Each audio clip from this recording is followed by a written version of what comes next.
Animals! So medyo ibang approach natin ngayon. So lately, gusto ko lang sabihin sa inyo, alam nyo ba, last Sunday kasi, kaka 600,000 ko lang sa Facebook. And thank you so much po sa mga followers ko. Sa Facebook to. And then sabi ko, ang bilis ng growth ng mga platforms ko. Kasi sa YouTube naman, pa 12,000 na ako. And samantalang dati parang, what the fuck? Ang hirap magkaroon ng views sa Facebook. Ay, sa YouTube. Sabi ko, tapos, alam mo, minsan yung 100 views, isang linggo. Hanggang sa nakakuha na ako ng tamang approach, yung mga videos na ina-upload ko, yung mga suggestions yung ina-apply ko. Kaya kayo nanonood na sa akin. So thank you po sa inyong lahat. Just to share, kaya ibang approach natin ngayon. Parang ang dami kong blessing lately. As in from clients, dun sa sideline ko, ang daming bagong clients, ang daming opportunities, ang daming brands, ang daming inquiries, ang daming blessing. As much as ang dami ko nang nai-share na blessing, hindi pa rin nauubos yung pera ko. Charing! Pero gago, dati talaga umabot sa point na, kasi bago ako nag-Nissan Kicks, naka-Wigo lang ako. Gamit ko yun dati sa coffee shop namin, pangharabas, balik-balik sa mga branches, delivery, bili, sa pagbili-bili. Umabot sa point na, anong tawag doon?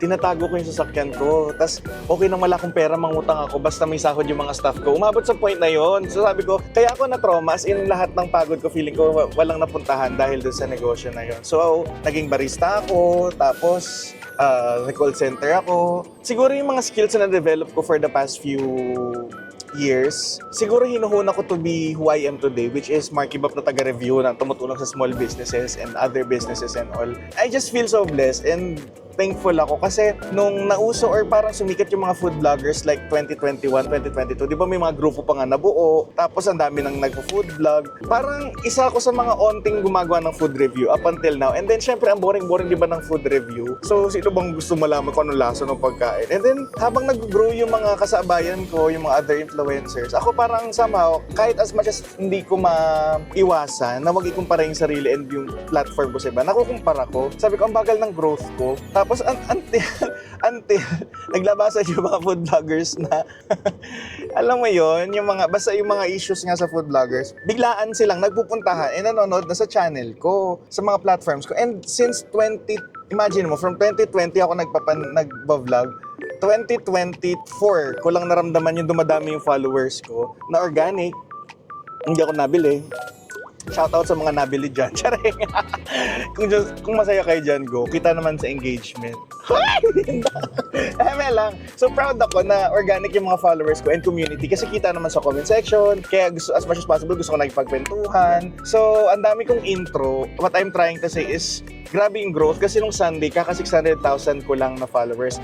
And ngayon ay another Sunday na naman. 671,000 followers na ako sa Facebook and growing din yung other platforms ko. Like, what the fuck? Ang bilis. In 1 week, nakakuha ko ng 71,000 na tao na nanonood sa akin. Diyos ko, ang dami nun. Ilan ng 70,000, ilang tao. So, hello po sa mga bagong subscribers. Enjoy po kayo sa vlog. So, ngayon, papunta kami ngayon sa palengke at mamimili ako. And I feel na sobrang dami kong blessing. Gusto kong mag-give out or mag-share. Ang dami ko nang ginawa. So, the past few days, ang dami ko na rin mga pinamigay. Bagay yung iba nating vlog. May pinagbigyan tayo ng dining set, dining table, and many more. So, ngayon mamimili ako para mamigay naman tayo ng food sa mga random people around our community. So, doon na tayo sa dito kami nabili ng mga plastic sa Bibinyan, Yoman. Since nagnegosyo ako at prior pa, parang dito yung lahat ng any plastic needs, mga containers, basta plastic. Baka nandito nga yung mga friends ko, itatanong ko. In-intro ko pa naman sila. Ang ganda na pagkakasabi ko na doon ako lagi nabili. Wala na ng Gcash. Diyos ko, nasa panahon na tayo ng cashless. Mga B, bakit ba ayaw nyo ng transfer? Ay, so hanap na lang tayo somewhere else na may Gcash. Let's go! Nakalimutan kong Sabado. May ganap sa gitna ng Binyan Plaza. So, sarado yung mga daan. Alam niyo yung mga taga-Binyan, you can relate. Pag may ganap sa gitna, sarado lahat ng daan, hindi nagalaw. Na-trap pa kami. Alam mo kung saan kami bibili? Sa tapat ng subdivision namin. Doon na lang ako bibili. May Gcash pa dito. Kailangan ko lang bumili ng toyo. Wala ng toyo, tsaka lalagyan. Tara na. Minsan kasi hindi ako nag-iisip. Ate, may Gcash naman kayo, no? Okay po. Ay, basta. Tita, may malaki po kayong toyo. Isa nga po. Pumunta pa ako ng ate, pumunta pa, kailangan ko kasi ng ganyang lalagyan. Gusto ko sana may hati. Pumunta ako sa Yoman, wala silang Gcash. Kasi ko sabihin niya na lang ako bibili. May event, sarado yung mga daan. Dito ending ko. So yun lang pala ako bibili. Diyos ko, saan din ako lumabas. Isang toyo, tapos 60 din eh. Ate, pahingin ako ng 5 nito. Yung mura lang daw, ito pinakamura. Mahilap yan. Ano yung mahilap at maayos? Ibig sabihin na mas madami sa Tubig. Ah, okay. Or mas onti dapat. mas mahal sa mahilap. Mas madami. Ang tubig. Ah, okay. Sige, yun, yung normal mo lang. Ito na lang. Ayan ang ganito. Kasmin. Sige, ito na lang ate. Ito kasi pinangaano nila to, yung pinagsasanan. Kaya Ate, anong mga lalagyanan mo? Meron ka na may hati. May hati. Na isang ganun. Sige, pahingin ako ng kahit 3 peraso. Charing. 3 pakpate. Tapos bawang sibuyas, asukal. Bililisan bigla. Sabi natin, sadali! Sabay-sabay. Matagal ka nagtitinda dito, ate? Magtatayo kasi ako dito ng tindahan din. Charing. yun ang tindahan namin. Yung dilaw daw. Magtatayo din ako ng may mga laruan, bigasan. Tatapatan yung tindahan niya. Mamayat ka. Oo nga. Tiwa-tiwala na lang. Sabuli na lang ako ng ate pag scammer. Ate, pag-iisipan ko talaga magtayo ng tindahan sa harap mo. Wow. Sige ate. Okay po. Ayan lang sa amin, no? Pati kita. Tapos saan pa tayo nagpupunta? Yoman, maglagay ka na ng Gcash, buwisit ka. So, dito na tayo sa bahay at magpe-prepare na ako. So, medyo makikita niyo yung behind the scenes ko kung paano ako mag-prep ng lulutuin. So, ayan na. Magluto na tayo. So, hindi ko pa alam paanong magandang setup pagka nagluluto ako dito sa YouTube channel. Pero, panoorin nyo na lang. Ilalagay ko na lang kayo dito sa harap ko para makita nyo rin. So, simula nang nag-rating ako ng mga luncheon meat, ang dami ko ng stock nito. Ito na laging ginagamit ko sa lahat. So, magluto na tayo. Pinakita ko lang. Kaya laglag, syempre malalaglag. Laging malalaglag. So, sa mga taga-YouTube, pasensya na. Makita nyo lang yung susuko. So, tsagain nyo na. Gusto ko makita nyo yung ginagawa ko. Kayo naman mag-adjust. Lagi yung mga taga-Facebook yung nag-a-adjust. Ang daming buksan. Hala, ang daming memories no. So mga taga-YouTube, nakwento ko na niyo to, ikikwento sa mga taga-Facebook ha. So pakinggan nyo na lang ulit.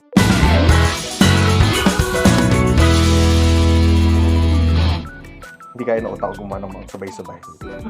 Yan. From there, na-realize ko na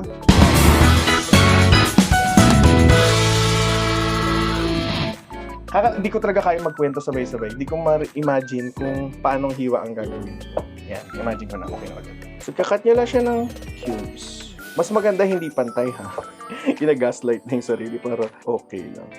Yung mga terms na ganyan, yung mga gaslight, awkward, hindi naman uso dati yan eh.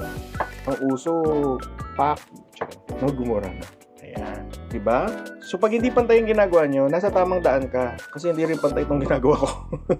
Parang yung palay na dinadrawing mo nung bata ko. Ay, hindi makarelate yung mga bagets. Oh my God! May sounding tito. So, ito, bowl. Bagong bowl na naman sa Baguio ko po binili.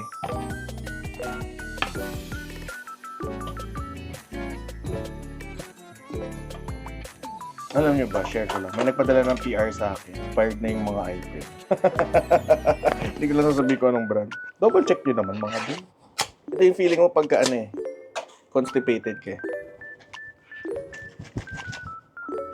Tapos pag lumabas na yan.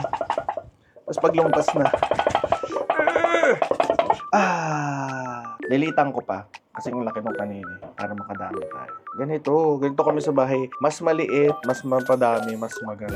Kasi marami kaming apat kasi kami magkakapatid. So lagi dapat hati-hati sa lahat ng mga. Diba? Pagka paisa-isa lang, nakaka-focus ka. Pag sabay-sabay, hindi ko kaya. Hala, naging french fries na. Imbis na cubes, naging parang mixed vegetables na to. Yan, applicable. Ganun kaliliit. Kanina, laki parang menudo ka eh. Ganyan lang ang nasa isip ko. Mas marami natin. Paghaluhuluin natin para random picker. Napakainit sa labas. Ang inferno. Hala, kinakamay niya. Wala siyang gloves. Ayaw ko magsalita. Mapasakit ako eh. Ay, nalaglag. Balik natin kasi di tayo mayaman. Siyempre, tabingin na naman. Kayo rin ba? Ako hirap ako sa may ruler. Yung mga ganon. Sukat-sukat. Di talaga kayo ng utak ng pras. Ay, gigitna ako muna. Tapos gitna ulit. Hala, ang galing. Mas maganda nga. Ay, di malalaki ulit. Ay, hindi. Sakto. Rectangle naman to. Diyos ko, abstract ba yung gagawin ko? Ano na lang, hindi na cubes pala yung gagawin natin. Gawin nyo na lang siyang abstract shapes. Bango? Sarap talaga ng hangso. So, sa mga gusto pala bumili nito, ilalagay ko yung sa comment section saan ako nabili. So, para siyang Korean shop sa Shopee. Pwede ko ba sabihin yun? Korean shop siya sa Orange app. Maria's Kitchen. So, meron silang mga bulk doon and per box na yung binibili ko lagi para pang stock. Kasi marami nakikikain sa amin. Kahit di naman namin masyadong ka-close, syempre kailangan namin pakainin. Huy! Madala sa awa. At least gets ko na ngayon. Gets ko na yung tamang atake sa Oh! Galing.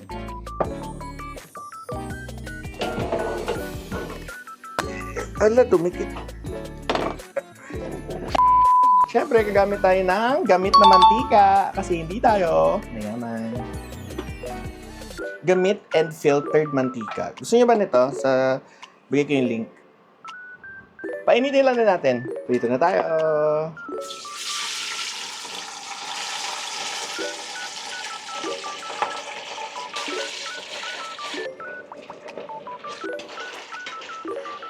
So, piniprito natin para lang magkaroon ng konting crust kasi ayoko nung medyo malambot. So, sana may lasa. Yes, parang mali ang equipment natin. Ianok na ako.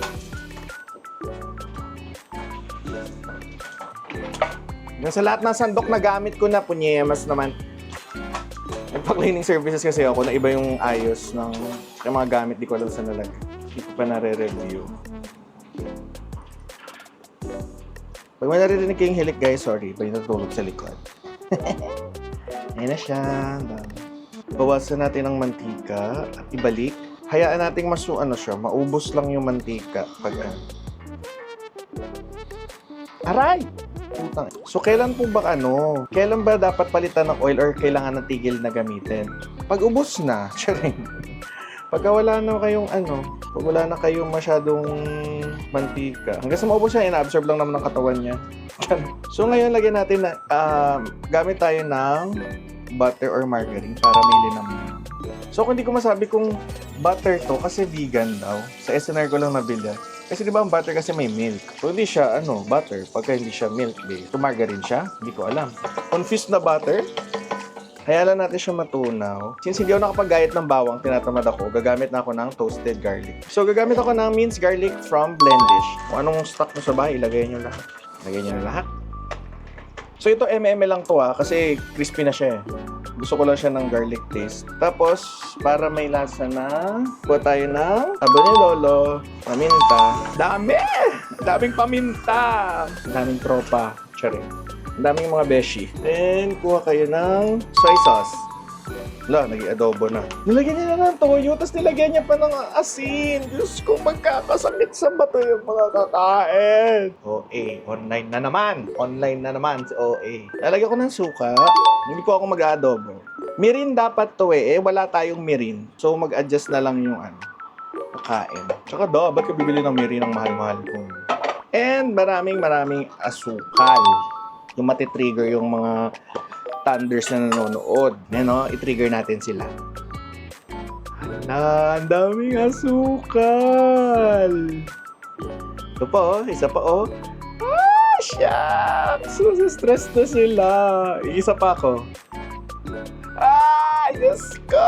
Nakaka-stress. Inis na yung mga thunders. Hindi pa ako tapos. Lalagyan ko pa nito. Diyos ko! Atakin sa puso sila, mother. Nasa-stress. Ang dami ko nilalagay na bawang. Okay lang po yun. Kami naman ang kakain. See you there na lang. Baka mauna lang kami ng konti or kayo ng konti. Charing. Patibayan naman po ng guardian angel yun, tita. Lagyan ko ng cornstarch slurry para... wag na, baka maging sauce. Lagyan ko ba? Sukal pa. Sabi sa'yo, hindi pa ako tapos mother, oh.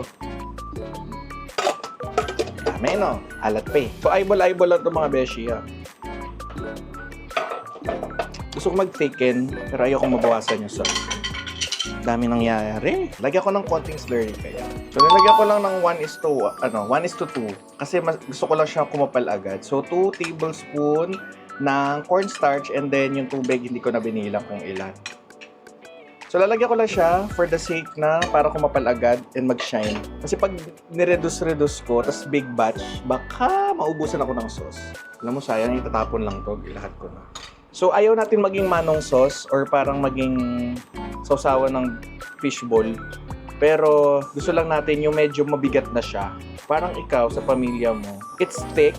It's still, gusto natin yung maging thick siya, pero runny pa rin siya at the same time. Enough na maging coating. Kasi pag masyadong runny, hindi siya babalot. So, haluin niya lang po ng haluin. Hanggang sa para maging barbecue sauce. So, parang pag tunog impyerno na siya, or tunog lava, kapag tunog lava na siya, okay na yan. Ayun, no? Diba? Parang nasusunog na lava. Turn off the heat, tapos add tayo ng sesame oil. Ganun lang kadami kasi wala na eh. So, kung tatanungin nyo, may lasa ba yun? Hindi ako sure. Then, kunin na natin ang ating Hansung luncheon meat and ihalo na natin. Huwag isama yung tissue, ha? Oh my God, ang mamantika naman! Ito na nga, oh, tinatanggal na. Di ko naman sinama. Tapos haluin natin. O, di ba naging adobo na siya, be? Ang ganda pag may cornstarch, oh. Shiny. Grabe, itim na itim. Parang budhi mo, beshi. Let it rest kasi ang dami niyang pinagdaanan. Ikaw nga, napapagod, wala naman kumukontra. Ito pa kaya. Pagpahingahin nyo rin. Ikaw lang naman yung martir dyan na hindi tumitigil kahit magpahingi. Assemble tayo. So, sobrang tigas ng bigas na nabili namin. Ano kasi siya, naalala ko lang, totoo pala yung sinasabi niya na pangsangag. So, isasangag ko na lang siya. Gagawin ko lang siyang fried rice. Same mantika, babalik ulit natin siya dyan. Gagamit tayo ng matigas na margarine. Kung hindi matigas ang margarine nyo, huwag nyo na lang lagyan. Charis. Ako sa fried rice, mas fan ako ng margarine. Lagay ko na dyan. Loke. Para mas masakit sa puso. Charis. So dito pa lang, gusto ko na siyang may alat para hindi buo-buo yung asin. So lalagyan natin siya ng abo ni Lolo para magiging siyang salted butter, ganon. Para balanse yung tapos maubos na yung abo ni Lolo. Nasa yung tuturo na ako. Tapos, garlic ulit. Shortcut to usually ng mga tindahan para hindi na maggayat. Usually sa mga sanangan. Para lang ma-extract ulit yung lasa. And then mabilis ka dapat dahil maaano siya. Sunog agad. And then lalagyan ko siyang ng gochujang ang ilalagay ko ngayon. So mga isang ganyan lang. Or idalawa niya na. Nilutuin natin. Parang tomato paste din kasi to eh. Maganda niluluto. Pag hindi naluto, medyo mapakula. Kaya nyo lang siya dyan maghalo-halo. Bango. May samgyup. And then lalagyan natin siya ng kimchi. Any brand. Lahat na natin. Tapos, ayoko na malalaking kimchi kasi sa fried rice to. Gupit-gupitin lang natin. Gano'ng kalalaki ko, bahala. Basta maliliit, bite size. Kasi ang pangit naman ng may malalaking parang repolyo siya sa for a fried rice, di ba? Yung ano nga luncheon meat nga natin, di pantay-pantay. Kaya okay lang. Sa gobyerno lang naman natin tayo hindi pantay-pantay. Kasi yung nasa taas siya yung maraming, ay, tama na. Sabihin nyo, galit na naman ako. Bakit dapat nga galit din kayo Dapat galit tayong lahat sa ginagawa nila sa atin. Siguro kung sanay ka ng niloloko-loko. Ayoko na magsalita. Kung sanay ka ng niloloko-loko, ikaw yon. Kami ayaw namin niloloko-loko kami. Niloloko na nga tayo, ninanakawan pa tayo. Diyos ko Lord. So, ang pangalan nito, fried rice na may galit sa mundo. Or sa Pilipinas lang in particular. So, scrambled eggs, 4 to. Magsasarasyado talaga tayo. Then, maraming paminta. Lagay natin yung rice natin. Per batch lang. Batch lang. Actually, okay na nga to Charing.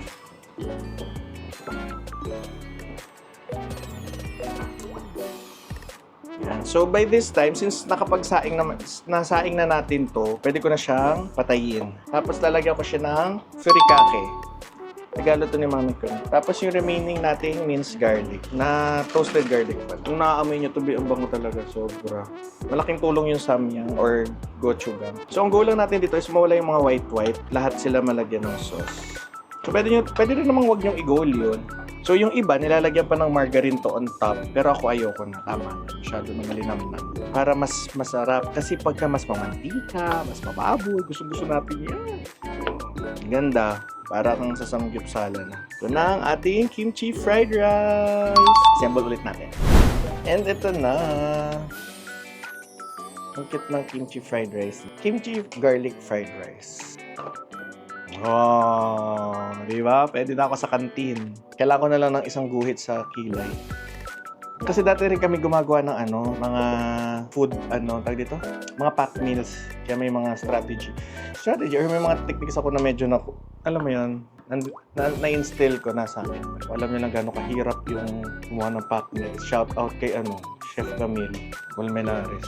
Baka pati sa panaginip na dadala mo tong pagtatakal. Nadadaya natin. So, may isa makakakuha po dito na onti na lang. Charing. Kasi alam niyo ba, ako naniniwala ako personally sa when you do good things will come to you. Wow! Totoo naman.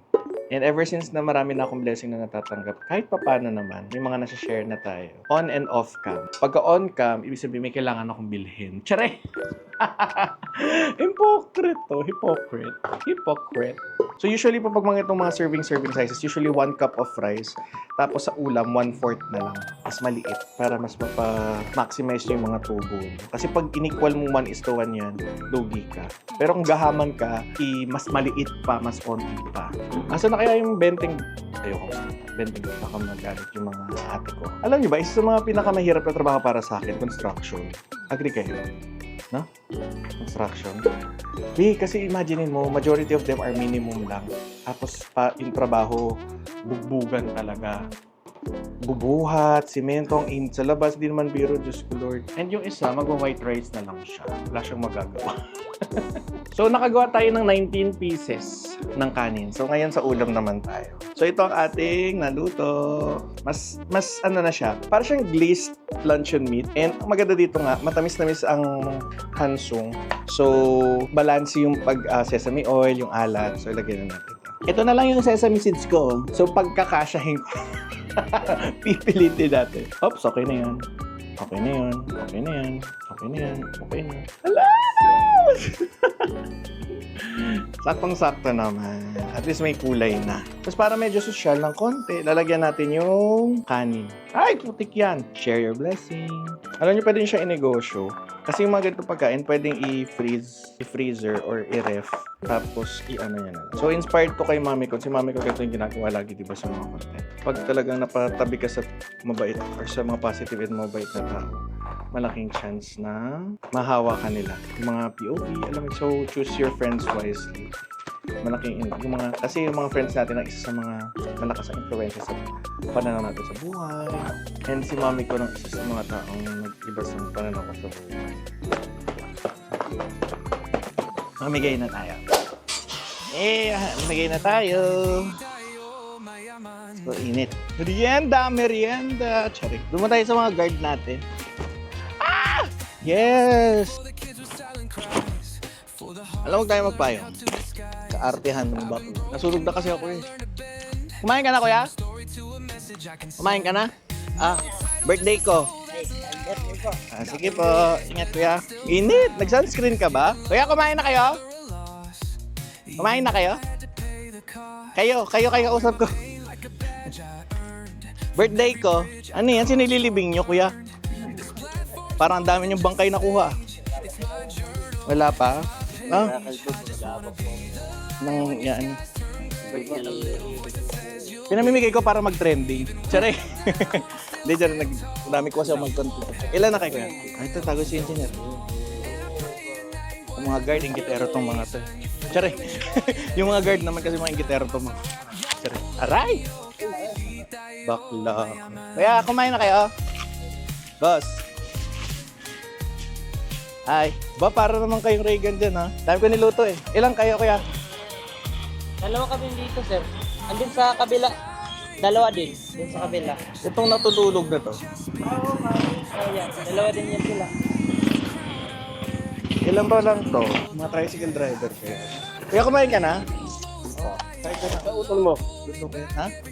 Sa bahay. Kapiyahe pa ba yan? Hindi mo. Sa trabaho na. Kuya, Hi. Si kuya. Kumain ka na, kuya? Sige. Ataray. Kuya, kumain na. Luto ako. Bigay mo na lang sa mga tropa mo. 3 na lang ta. Thank you, boss. Pagluluto yan. Oh. Sige. And doon natatapos sa ating vlog. Pinamigay na natin. And if luncheon meat ang gagamitin nyo, handsuk. Sige po. Kahit di tayo mayaman,